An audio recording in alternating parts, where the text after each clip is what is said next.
Siku ya wanawake duniani ni siku ambayo imetengwa maalum kuhakikisha kwamba mwanamke anapewa thamani yake, mwanamke anakuwa na uwepo wake katika jamii. Na kwa miongo hii sasa imekuwa value ya mwanamke inaonekana. Hata binti ambaye alikuwa pewi nafasi kubwa sana katika masuala ya elimu, kwa sasa elimu anapewa nafasi. Ama hakika ni mapinduzi makubwa, ndio maana furaha hii ambayo unaiona ni mapinduzi makubwa katika jamii zetu yameweza kujitokeza. Nikusii tu mtazamaji, shiriki nasi vilivyo kabisa kupitia mitandao yetu ya kijamii ya Instagram, Facebook pamoja na Twitter na YouTube kwa jina la Sifa International Media ili uweze kupata vitu vingi. Lakini katika siku ya wanawake usisite pia kushiriki na mimi kupitia mitandao ya kijamii yangu ya Instagram na Facebook kwa jina la @AmosDonald_OTZ.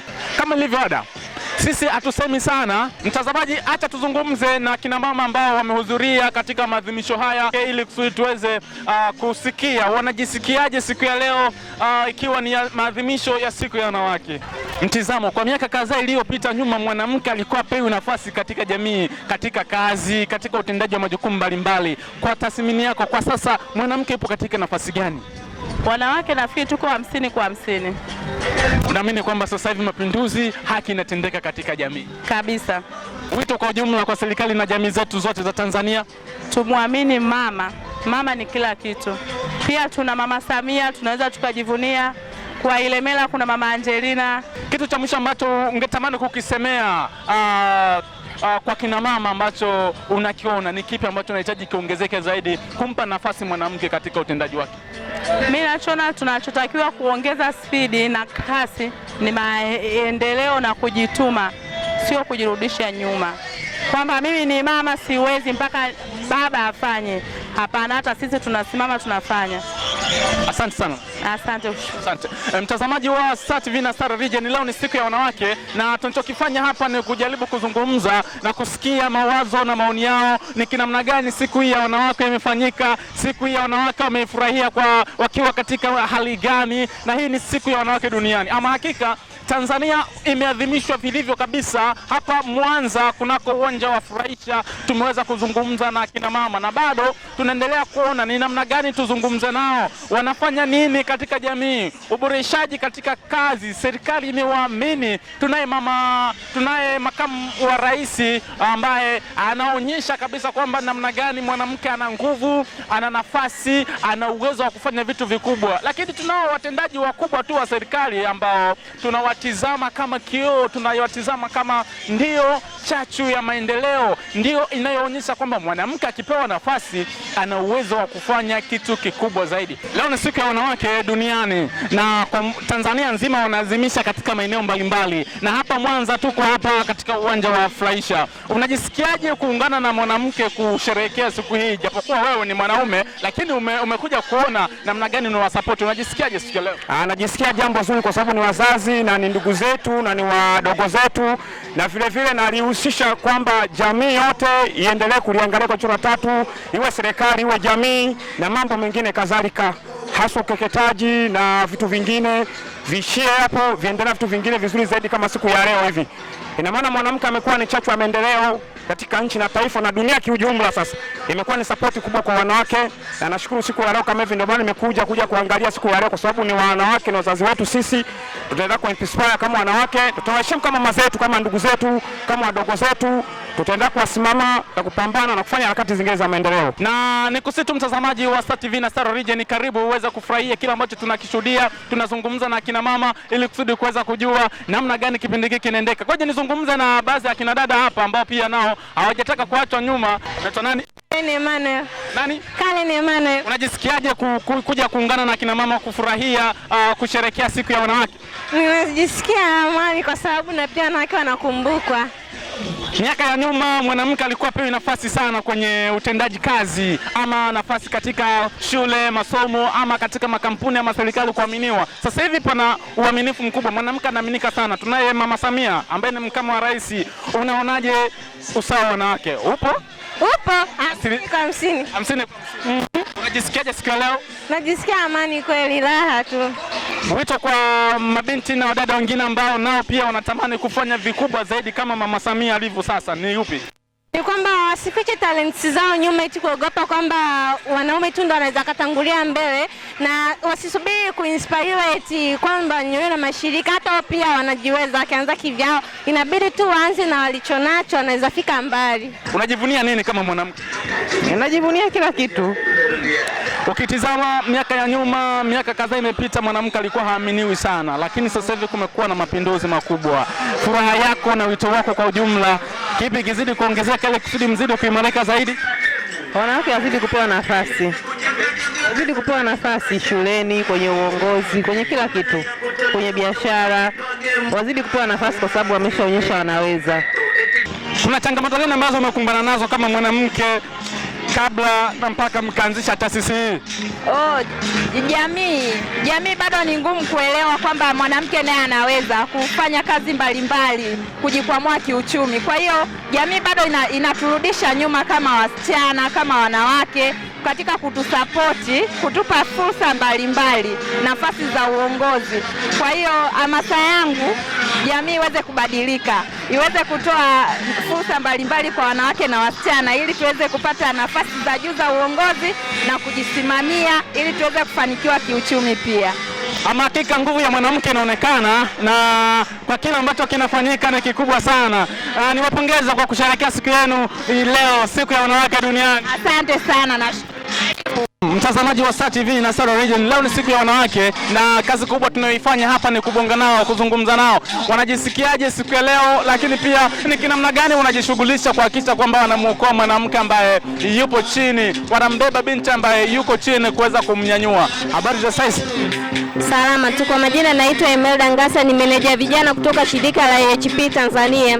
Sisi tunaweza kuwainua vijana kupitia kuwapatia elimu vijana walioko nje na ndani ya shule. Vile vile tunawapa elimu ya afya ya uzazi, tunawapatia elimu ya ujasiriamali na stadi za maisha, kuwafanya kwamba waweze kujisimamia, wawe na uwezo.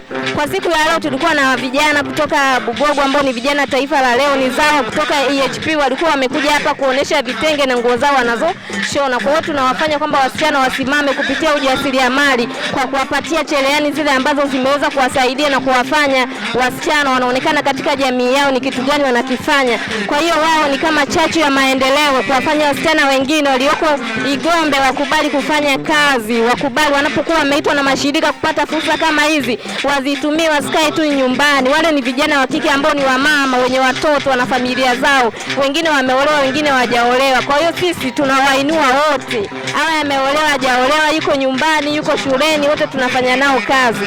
Karibuni sana HP Tanzania, tunapatikana Nyakahoja kanisani, nipo shirika letu lilipo. Unajisikiaje sasa siku ya leo sanjali na huduma ambazo mnazitoa kuweza kuadhimisha siku ya wanawake? Najisikia furaha kuweza kuadhimisha siku ya wanawake, kwa maana mimi kama shirika tumeweza kutoa mazao ya vikundi 6 vya wasichana ambao viko tayari vinafanya shughuli ya ushonaji, vinajitegemea.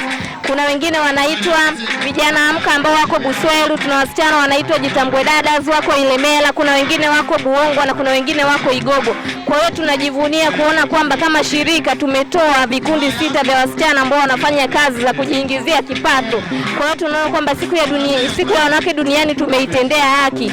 Vile vile tunasambaza kauli ya kupinga ukatili wa kijinsia, tunapozunguka sehemu mbalimbali huwa tunazuia kitu kama hicho. Mtazamaji wa Star TV na Star Region, ya hakika mwanamke ama msichana ana faida kubwa sana katika jamii. Tumtunze jamani. Hata wewe ambao unanitazama, baba ambao unanitazama sasa hivi, tushiriki pamoja kuhakikisha kwamba tunalinda, tunawanyanyua na kuamua katika maisha yao. Asante sana. Nashukuru sana. Leo ikiwa ni maadhimisho siku ya wanawake, tunahitaji kuzungumza nao. Wao wamekuja na fursa mbalimbali za biashara, wanafanya biashara, wanajipatia kipato, wanapewa nguvu kubwa na kuamini kwamba jamii ya Kitanzania inawapa thamani, jamii ya Kitanzania inawapa nafasi. Mimi acha nizungumze na kina mama hapa, maana hawa ni mama zetu ambao wameamua kujiajiri kama kikundi, lakini pia wanajiingizia kipato kutokana na kile ambacho wanakifanya. Tuseme nao kidogo. Leo ni siku ya wanawake, lakini umeamua kuja na fursa ambayo umeitengeneza wewe, bidhaa ambazo mnazitengeneza. Unajisikiaje na unajivunia nini? Najisikia vizuri, najisikia amani. Mnapatikana wapi? Napatikana Kilimahewa. Kilimahewa.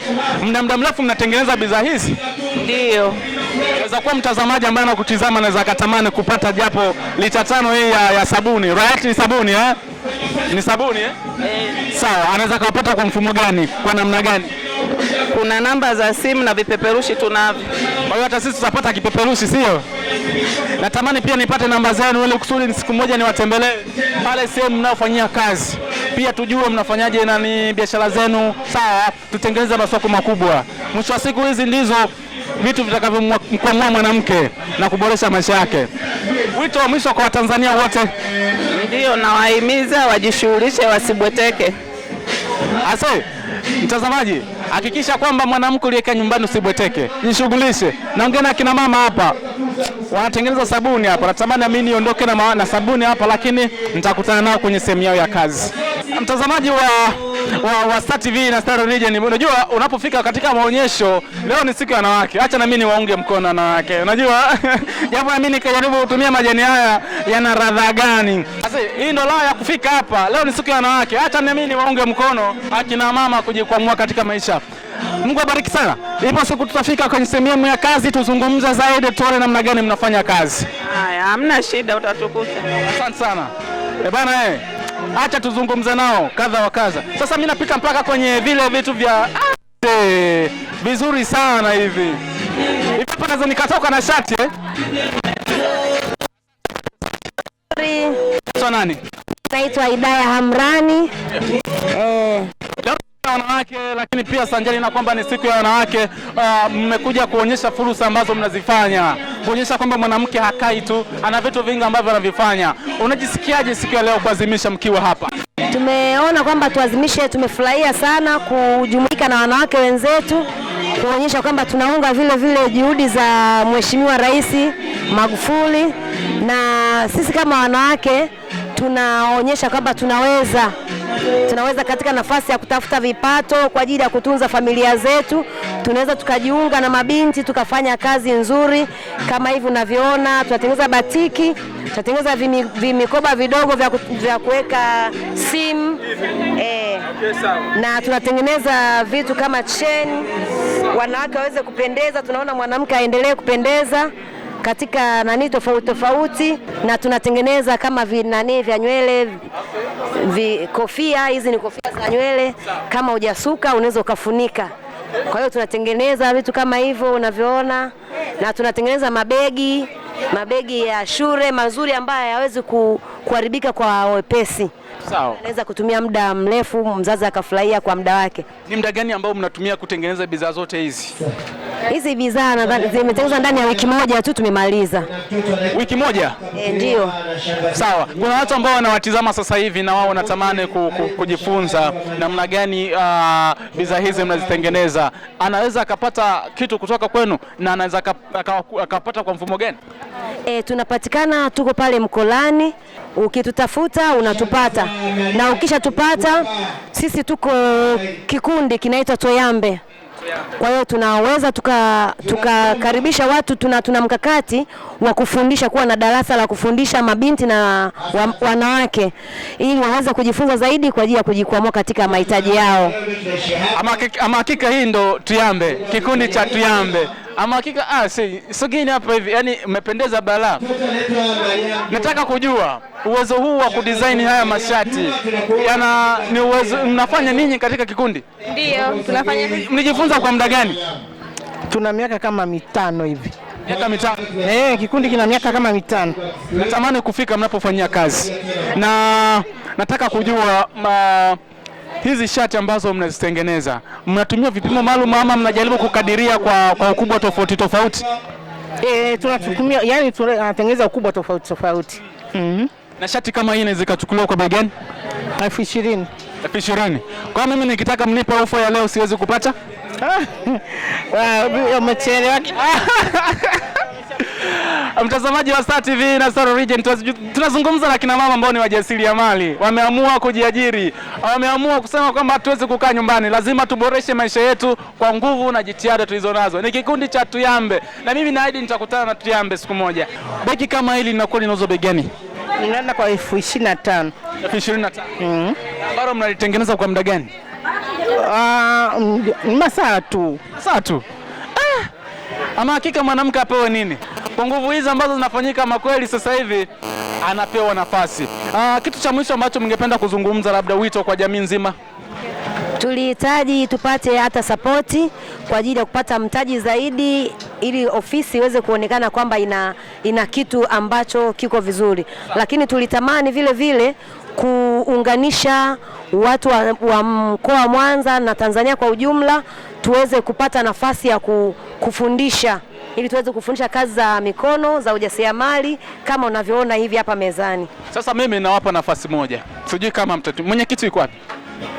Mwenyekiti ni wewe mama hapo. Nawapa nafasi moja. Kwa kuwa mnatamani kufundisha pia, mimi nitawapa nafasi ya kufanya kipindi live namna gani mnatengeneza bidhaa zenu kwa hatua moja mpaka hatua ya mwisho. Kikubwa mnipe business card yenu ili kusudi niwatafute. Sawa? Ni moja ya support yangu ambayo nitaionyesha kwenu ili kuwaunga mkono. Zimeisha? Ngoja tukuandikie. Niandikie sasa sehemu nyingine. Mtazamaji wa Star TV na Star Region, ni siku ya wanawake na tunakutana nao ni wajasiriamali, wamejiajiri, wanaonyesha bidhaa mbalimbali. Hiki ni nini? Hiki ni nini hiki? Hiyo ni table mat. Jamani. Hii hapa. Asa mtazamaji, unaweza kaona hiki kitu ambacho kimedesigniwa. Ni hapa Mwanza tu, wala sio China, wala sio Uingereza, wala wapi. Ni hapa Mwanza. Ni Mkolani, si ndio?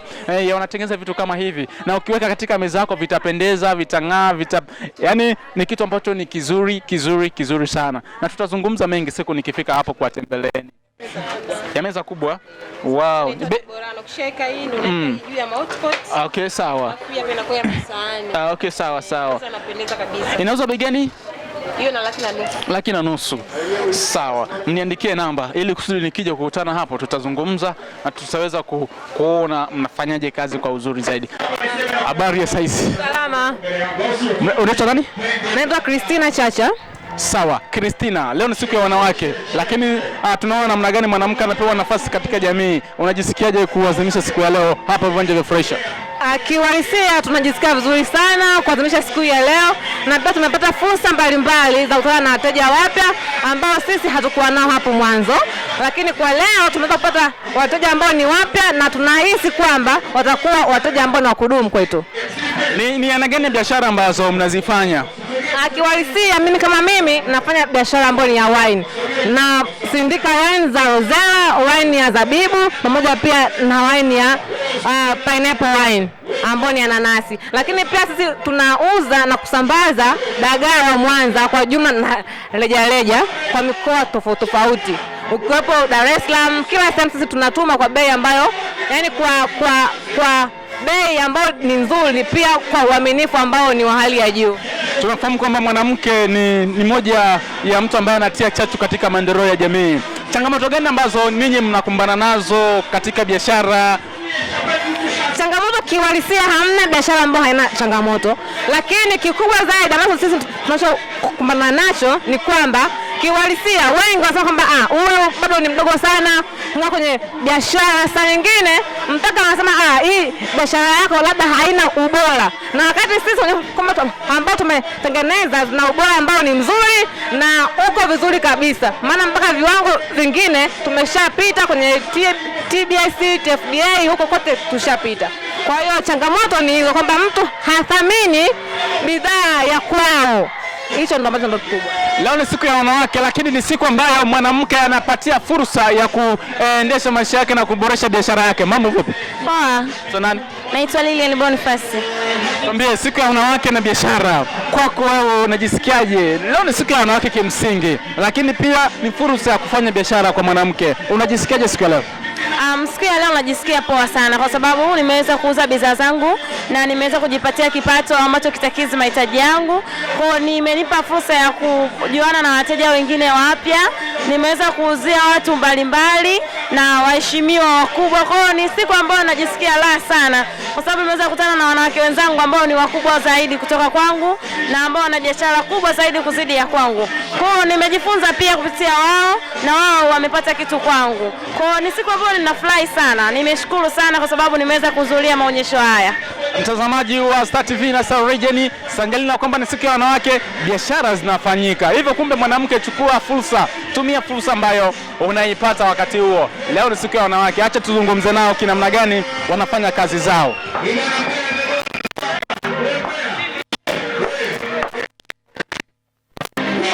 Habari sasa? Yes. Salama. Unaitwa nani? Naitwa Ashura Hamisi Mwendowala. Leo ni siku ya wanawake. Una neno gani la kujivunia siku ya leo? Kiukweli, kwanza kabisa napenda kushukuru kupewa fursa hii ya kutangaza biashara. Tumepewa chansi kubwa kiukweli. Kwa upande wangu nimepata leo manufaa makubwa, sio kuuza tu, lakini pia nimeweza kujitangaza zaidi. Watu wengi wameweza kunifahamu. Natumaini nimeweza kuongeza wateja kwangu. Kwa hilo nashukuru pia. Ni aina gani ya biashara ambayo wewe unajikita nayo na kuifanya? Ni biashara gani ambayo wewe unaifanya? Mimi natengeneza karanga za mayai ambazo ndo hizi hapa, pamoja na peanut kwa ajili ya vitafunwa, chakula watu wanatumia, ndio ninavyotengeneza. Hii ni kwa ajili ya kutafuna pamoja na chai, ukiwa na nini unatumia. Wito kwa wanawake siku ya leo, ungependa kusema neno gani la mwisho? Kwanza kabisa nipende kusema wanawake tuko nyuma sana. Yaani haya maonesho kwanza ratiba yake ilikuwa inasema saa 12, lakini asilimia kubwa wanawake wamechelewa kwanza kuja. Umeona eh?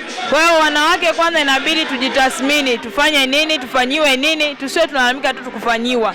Tuangalie na sisi tunafanya nini ili tuweze kufanyiwa nini. Asante sana. Asante. Wow. Mambo. Unaitwa nani? Naitwa Veronica. Siku ya wanawake mnaadhimisha leo, lakini pia ni siku ambayo nyinyi nawapatia fursa ya mwanamke kuonyesha kila ambacho anacho. Unajisikiaje? Najisikia vizuri sana. Unajivunia nini kuadhimisha siku hii? Kwanza najivunia kuzaliwa mwanamke, maana napata fursa kama hizi. Asante. Unafanya biashara pia, ni kama mjasiriamali, na tuseme ni mjasiriamali kabisa. Ni kitu gani ambacho unakifanya? Mimi natengeneza viungo ambavyo ni masala, pilau masala, bifu masala. Nina mafuta ya mnyonyo, mafuta mazuri sana kwa nywele. Nina mafuta ya ngozi ambayo yanasaidia mtu uwe na rangi moja, kuondoa na mabaka, michirizi kwenye mwili wako. Pia nipo na asali. Ndio. Sawa. Tumekuwa tukiona kwamba katika shughuli hizi za ujasiriamali inaweza kuwa mpati masoko makubwa sana. Kwako wewe kukoje? Kwangu pia ndio changamoto ipo, licha tu kwa mwanamke, changamoto ipo kwa kila mtu, kwa kila mjasiriamali, lakini changamoto hizo nashukuru Mungu nazifumbua, yani naziweza kuzichanganua na wateja wanaweza kupata bidhaa nzuri ambazo ninategemea kuwafikishia. Ama hakika tunaiona nguvu ya mwanamke. Nguvu ya mwanamke, maadhimisho siku ya wanawake yanapelekea pia kuumbua fursa zingine za kuonyesha biashara za ujasiriamali. Mtazamaji, si tu kwamba wapo wanawake tu, lakini pia hata vijana wa kiume wapo nao. Wanasema tukubali, lazima tutumie fursa hii kuweza kuonyesha kile ambacho tunacho. Tuweze kuwaunga mkono pia wanawake katika maadhimisho haya, maana hawa ndio mama zetu. Mambo vipi? Poa kabisa. Za kwako? Swali, unaitwa nani? Naitwa Mselemu Saidi Mselemu kutoka Bwiru. Sawa. Leo ni siku ya wanawake, lakini hujasema kwamba ubaki nyumbani. Umeamua kufika na wewe hapa. Unajisikiaje kuungana nao kwa support kuadhimisha siku yao?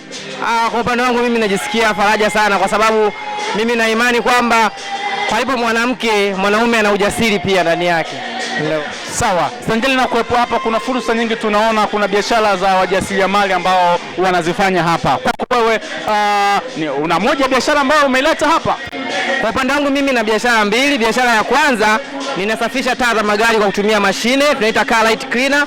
Lakini pia tumeleta viti vya kijasiriamali pamoja na vikapu vya kijasiriamali ambavyo vina gharama nzuri kabisa. Mtu anapata vitu kitamaduni zaidi, kama alivyo Malkia wa Nguvu tunavyomkabidhi vitu vyake, anapata kitamaduni zaidi. Hiyo meza iko hapo kwa kitamaduni, na pia tuna design tofauti tofauti. Hiyo ni kama sample ambayo tumekuja nayo kwa siku ya leo. Ndio. Changamoto gani ambazo unakumbana nazo katika uandaaji wa bidhaa zako ambazo umezileta hapa kwenye siku ya wanawake siku ya leo? Changamoto ninayokutana nayo ni kwamba asilimia kubwa ya sisi wa Tanzania hatupendi kile kicho chetu. Yaani wengi tunapenda kununua vitu ambavyo sio vya kwetu, lakini tupende kile cha kwetu. Kwa hiyo mimi ningewashauri Watanzania wenzangu tununue vitu ambavyo ni vya nyumbani, ambavyo ni vizuri zaidi, ambavyo vitaifanya uitambue tamaduni yako na heshima ya nchi yako. Kutoka kwenye maadhimisho ya wanawake wanasema kwamba tuthamini za kwetu, tuwaunge mkono vijana hao ambao wao wameamua kujiajiri, kuhakikisha kwamba wanatengeneza bidhaa ambazo ni bora, zenye material asili kabisa, na wanahakikisha kwamba maisha yao yanasonga. Habari ya saizi? Asante sana, mimi naitwa Peter Kalonga, ni mjasiriamali kutoka MSN katika kikundi cha Angaza kilichoko kule Ilemela. Najishughulisha na utengenezaji wa mafuta ya kupakaa, mafuta ya vibarango, mba, mwasho, chunusi na upele. Natengeneza pia na kufungasha dagaa na kuziuza kwa ujazo wa tofauti tofauti.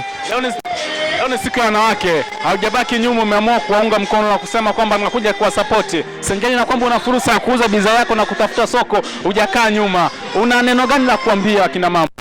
Asante sana. Akina mama naona ni nguzo ya familia. Kama watajitokeza na kufanya biashara kwa ujasiri, wanakuwa wanatusaidia sisi kama akina baba, ili chochote anachokipata na anachopata yeye tuweza kujenga maisha. Kwa hiyo mimi nimeamua kuwasupport siku ya leo kwa kuja na bidhaa yangu, nikiwasupport kwamba na wao wafanye kwa bidii ili tuungane kujenga uchumi wa Tanzania. Ama hakika ni siku njema kabisa. Asante sana bro. Asante sana kwa kuja na bidhaa zako hizi. Naamini mambo yatakuwa bomba kabisa. Hii ni siku ya wanawake, maadhimisho, lakini tunahakikisha kwamba fursa ambazo zipo hapa tunaweza kuzitapu na kuziona namna gani zinaingia sokoni. Nikukaribishe. Mambo? Poa. Unaitwa nani? Samuel Johnson. Umekuja kuadhimisha siku ya wanawake, kuwasapoti wakina mama kwenye kuadhimisha siku ya wanawake duniani, lakini umekuja na fursa yako. Una kitu gani cha kusema na kuzungumza? Kitu cha kwanza, wanawake wajiamini, pili wafanye vitu kwa uhalisia. Sawa. Umekuja kuangalia fursa pia ya soko. Unafanya biashara gani ama unatengeneza kitu gani? Mimi si mfanya biashara, lakini naiga mbinu ya biashara ya kuifanya kupitia soko hili la siku ya wanawake. Unakuja kujifunza na kuona namna gani unaendesha biashara zao. Ndio. Wito kwa jamii nzima ambayo wakati mwingine namkandamiza mtoto wa kike.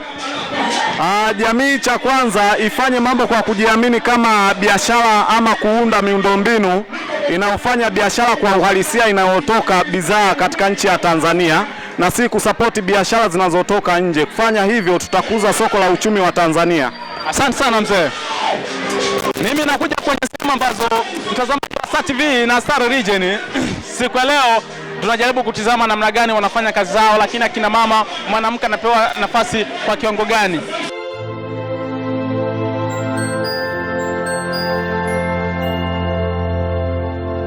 Mimi naitwa Eunice, nafanya kazi na shirika la Kivulini.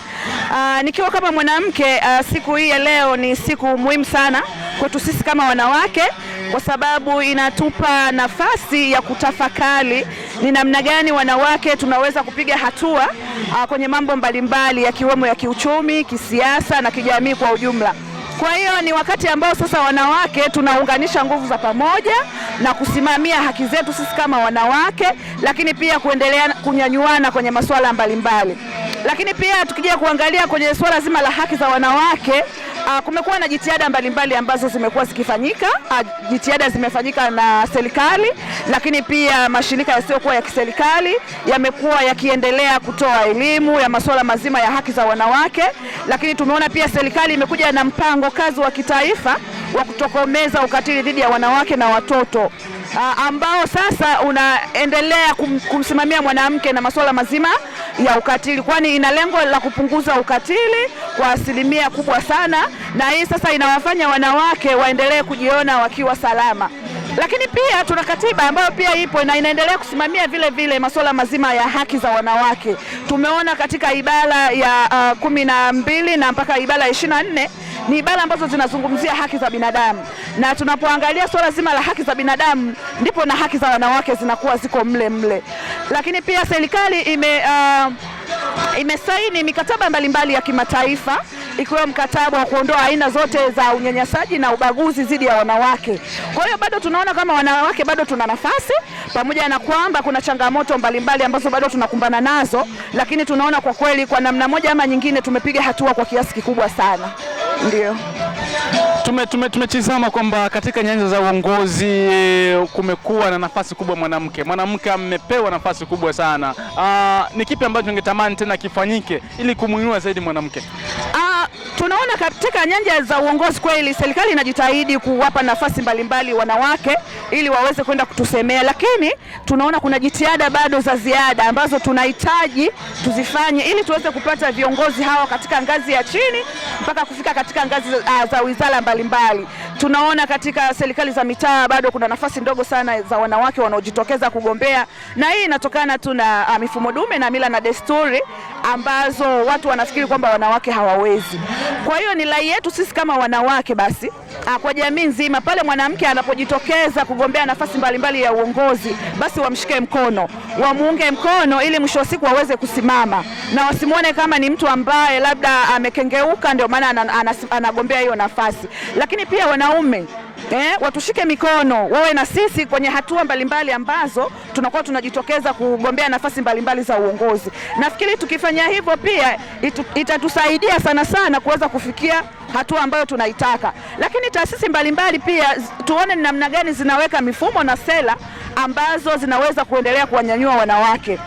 Tuone kwenye taasisi hizi kama kuna viongozi mbalimbali, basi hata 40% au 60% iwepo wanawake. Yaani hatutarajii kuona kwamba taasisi inakuwa na viongozi ambao ni wanaume watupu. Kwa hiyo tuone kwamba kama kuna viongozi wanaume, basi na wanawake pia waweze kupewa nafasi. Kwa namna hiyo basi itawapa chachu wanawake wengine pia ili waweze kutamani kugombea nafasi hizo. Sawa. Nyinyi ni shirika ambalo mnadili na haki za wanawake. Mnatumia njia gani kufikia na wanawake ambao wako vijijini ambao wakati mwingine wanajihisi haki zao ziweze kupatikana? Sisi kama taasisi tunafanya kazi na makundi mbalimbali kwenye jamii. Tumejenga uwezo wa wanaharakati katika mikoa tofauti ya kanda ya Ziwa, kwa maana ya Mwanza, Mara, Shinyanga, Geita na Kigoma. Na hawa kazi yao kubwa wanatoa elimu ya masuala mazima ya ukatili dhidi ya wanawake. Wanawake waweze kutambua anapofanywa vitendo vya ukatili, basi ni wapi aende akatoe taarifa. Lakini pia tunafanya kazi na wasaidizi wa kisheria katika halmashauri zote za mkoa wa Mwanza. Kwa hiyo tumejenga uwezo wa taasisi za wasaidizi wa kisheria ambao kazi yao kubwa ni kutoa elimu, lakini pia kushauri wananchi hususan wanawake kwenye masuala mazima ambapo haki zao zinakuwa zimevunjwa. Lakini pia tunafanya kazi na kamati za ulinzi wa mama na mtoto ambazo tumezijengea uwezo katika mikoa hii, na kamati hizi pia zina jukumu la kuhakikisha kwamba zinatoa elimu, lakini pia kuwasaidia wahanga wa masuala mazima ya ukatili. Kwa hiyo tuna kundi kubwa sana la watu ambao wako